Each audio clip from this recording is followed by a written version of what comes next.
interest rate is lower, then an investment that will take, 10, 20, 30, 40, 50 years to come to fruition is more likely to be profitable.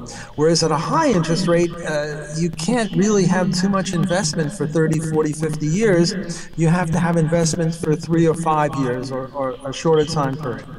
So the Austrian analysis is when the Fed increases the money supply, not only does this create inflation, but it lowers the interest rate, thus misallocating investment decisions. But these time preferences haven't changed just because the Fed or the central bank has lowered interest rates. People are saving and consuming in the same old proportions because that stems from their personal attitudes towards consumption and saving. One of my colleagues expressed it this way. What he said is that the entrepreneurs who are operating under this interest rate are expecting 10 bricks to build a factory, but only 9 bricks are forthcoming. Are saving enough to saving 9 bricks, and then you have half created buildings, and you have all sorts of problems where the long-term investments have been shown to be malinvestments. Now, if the economy worked instantaneously, and let's say a mine, a silver mine, can't operate, and if we worked instantaneously, then all the silver miners who shouldn't have been mining silver in the first place, because it takes many years for the silver mine to come on stream, if they could transfer other jobs, the Austrian business cycle theory would not create unemployment. However, in reality, you don't just change instantaneously. If you lose your job, it takes weeks or months to find another job, something suitable to you. You have to go for interviews.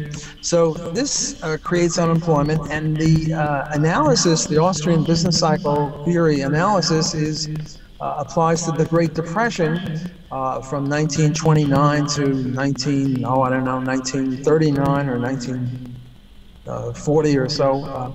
The Great Depression, the Austrian analysis is that this was created by excessive monetary creation, excessive inflation in the 1920s, which is very different than the Keynesian kind of a view.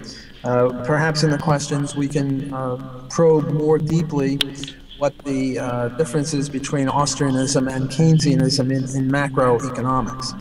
Let me give one last example because I'm almost out of time. I said I would speak for about 20, 22, 24 minutes, and I'm almost there. So let me give a fifth cause of unemployment, and that is this feminism business that's going on now in the United States, where we had equal pay day, that somehow women should get paid the same amount as men, and women are not paid the same amount as men.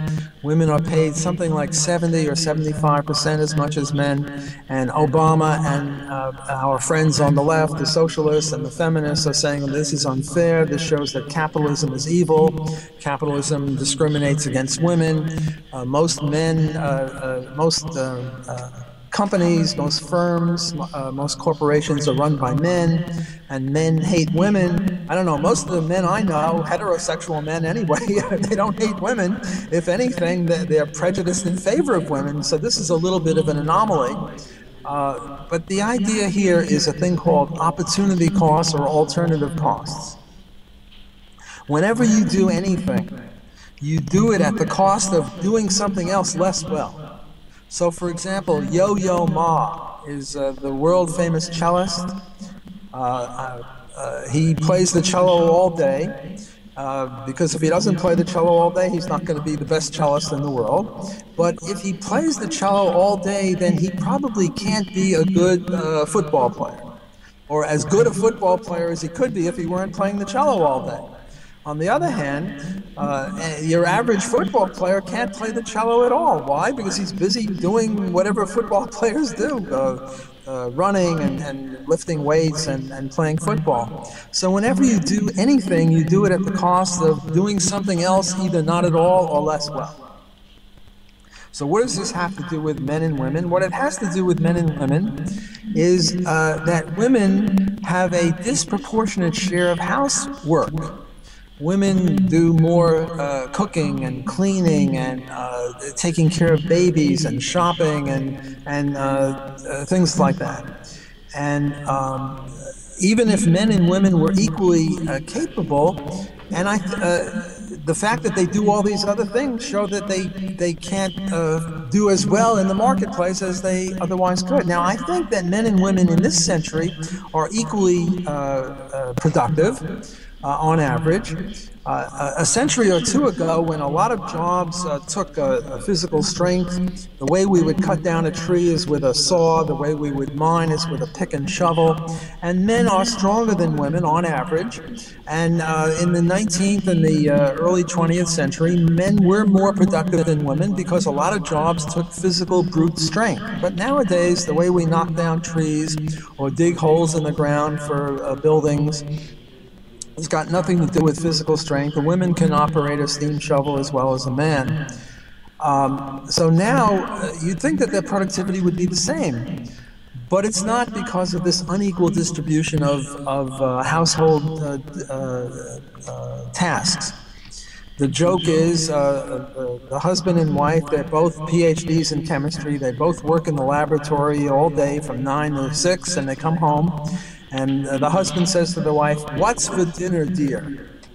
And the idea is that she's going to cook the dinner, and he's not going to. So, and if she has a baby or 2 or 3 babies, she's going to either work part-time or not at all. So after the babies are, say, independent, and the youngest one is in high school and they're independent, of course she's not going to earn as much money as a husband in chemistry, even though they're equal ability and they have the equal credentials. It's because he's worked full-time for many years and she's either worked part-time or not at all.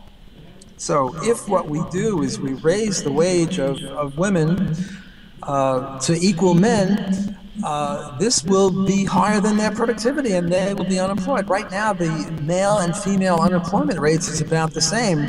If we institute this policy to a great degree, women will be unemployed more.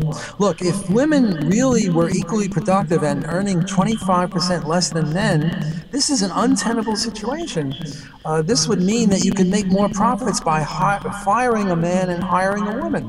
So the whole thing just doesn't make any sense from a logical point of view. From an empirical point of view, what we find is that this ratio of female to male wages of about, say, 70% or 75% is true for all females compared to all males. But if you break it down by ever married and never married status, you get very different results. By ever married, I mean if you were ever married, married now, widowed, divorced, separated, whatever. If you were ever married, then the ratio falls to something like 0.5, whereas if you were never married, not widowed, not divorced, not separated, not married, never married, then there is virtually no difference between male and female wage rates, as we would expect, because males and females are roughly equally productive. So I've now, I think, covered 5 different reasons why we have unemployment. 4 of them, minimum wage, unions, well, 3 of them anyway, feminism, are because wages have been boosted above productivity levels. One of them is unemployment insurance, where the government subsidizes unemployment. And the last one was the Austrian business cycle theory, or Austrian business cycles, where you have unemployment because they push people into jobs that they never should have had, and then these jobs become untenable and they have to switch elsewhere.